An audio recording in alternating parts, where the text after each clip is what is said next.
The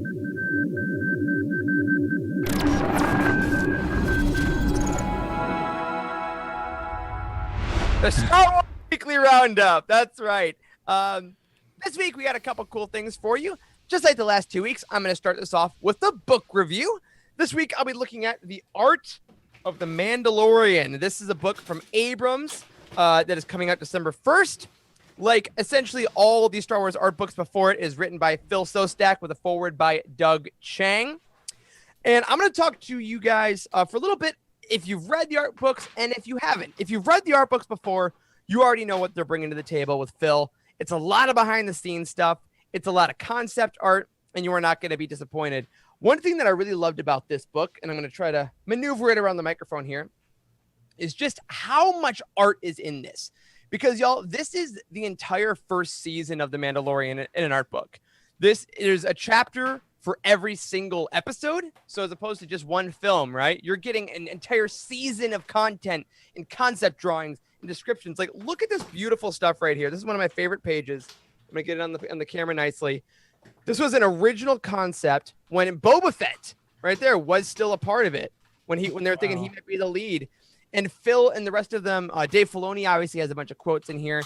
And Jon Favreau, they go back to the beginning of the show in its conceptual stages when it was thought to be like an underground Coruscant show with bounty hunters on the side. And then it became more Mando focused. And then was Boba going to be the protagonist? And they take you through all the steps of the show's creation that we all have heard rumors about, right?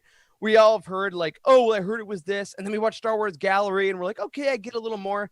This takes you step by step through the process of making the show. And it has more art than any of these books I've ever seen before. Because, you know, we got all those really cool concepts at the end of each episode that everyone wigged out over. This is that, but in an entire freaking book. It has more costumes than I've seen before in any other one of these. Like, every single character went through such an exhaustive design process. And you get your awesome character models of people like Grief Karga, of people like the Client. There's a whole thing about designing the child.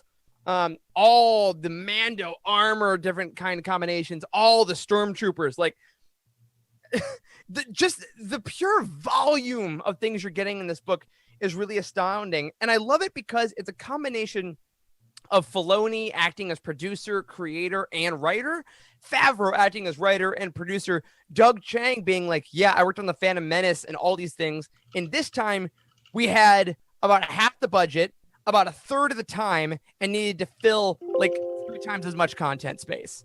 So it really just kind of puts in perspective what a freaking feat The Mandalorian is. You know, if that makes sense? Like, I feel like we forget sometimes just how incredible it is that this show even exists. And I want to show you guys also one more page. If nothing else, look at this. I mean, come on. It's a giant spread of the child in all its beauty and all its glory. Seriously, I could go on and on and on and on about everything this book has. But if you loved the concept drawings at the end of the Mandalorian episodes, if you love the stories behind the scenes of how things were created, if you want to see the stages of design and hear from all different art departments about what went into making them, how the timetables worked, what it was like working on this type of level for the first time ever in history, you got to pick this up without question. I mean, you're going to get more gorgeous visuals than you could ever think about.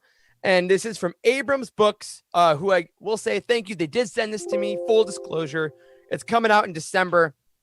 Holiday season. I mean, is there a better thing to do than get the people you love Star Wars books, or better yet, pretend that's what you're doing and keep it for yourself?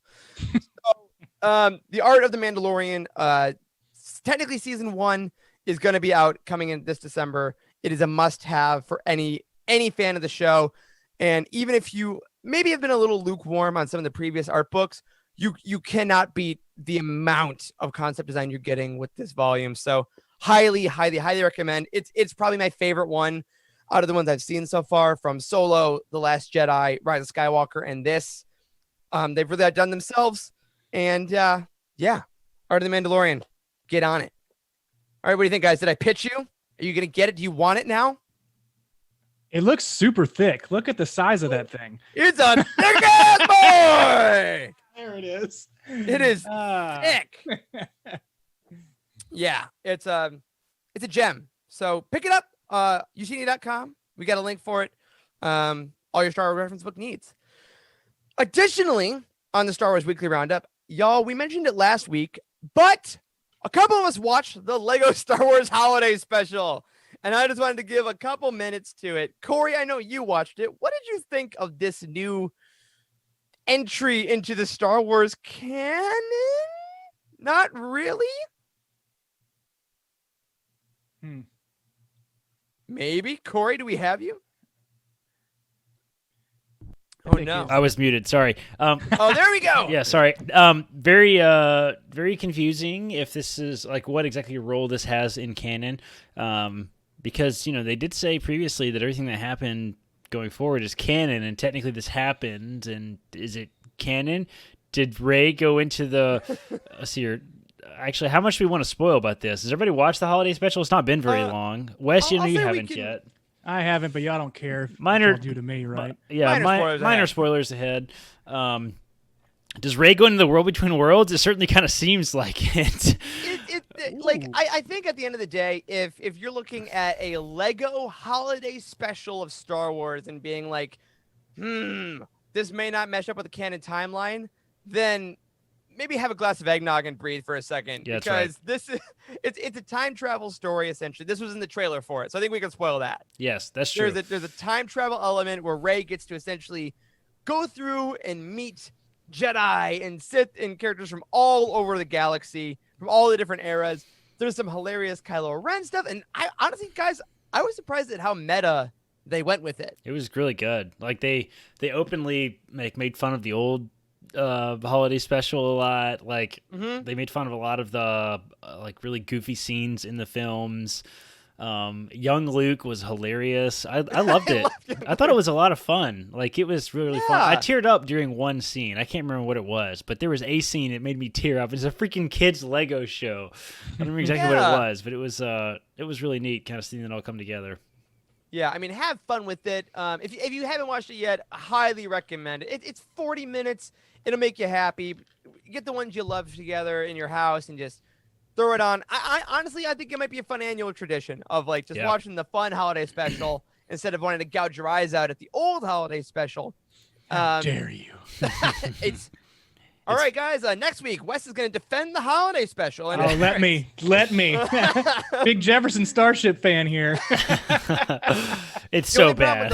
It's so the only problem with the Lego holiday special, guys, I'll admit, is that there were not enough sex VRs compared to the old one. So really ahead of their time with that no one. dancing nude Twi'leks in this one, unfortunately. Jeez. Spoilers there. And let's finish up this weekly roundup with another cool announcement that we got. Not book related, but very related to what's been going on in Youtini lately. If you're a fan of Youtini Game Night, you've been seeing a bunch of us, me and Andrew last week playing some Star Wars Squadrons. And when Star Wars Squadrons came out, they're like, oh yeah, complete game, no DLC. We're not doing anything like that. And then this week they said, oh no, we're gonna add a B-wing and a TIE Defender. So, oh my God, we're getting B-wings. Yes, that's incredible. I'm surprised. The game was only what, $40, brand new. So yeah. Well, actually, it's on sale right now through Black Friday. I think for like $17. Wow, no kidding. That's fantastic. Go get it. $17. Guys, flying a B-wing is gonna be nuts. Yeah, that's gonna be fun. Like that's gyroscopic twisting. Yeah. And the balancing is cool. And I got to say, one of the neat things about this announcement was that the developers were like, yeah, we weren't going to do this. And then we saw the love for the game and how much people really had fun with it. And we listened to what they wanted. We listened to their comments, and we decided we could make this. And let this be a lesson to us, Star Wars community, okay? Like, if we love a thing and we are kind human beings, sometimes we get good things. That's right. So I just thought that was really cool that they were very blunt about that. Like, no, we were done. And then people were nice. Maybe we get more DLC content after. Maybe we get like High Republic ships placed after this whole Wow. this whole Whoa. thing comes out next year. Speaking of my sensitive areas there, Wes. Oh my goodness. That'd be amazing. But shout out to the devs. That's a lot of work. Absolutely. And it's gonna be free. It's coming November, December. That's so cool. And again, if you guys want to play Squadrons with us, check out those Youtini game nights. Jump into the Star Wars gaming chat Discord channel. People are throwing up their EA IDs and party invites and all that good stuff. And that, my friends, is this week's Star Wars Weekly Roundup.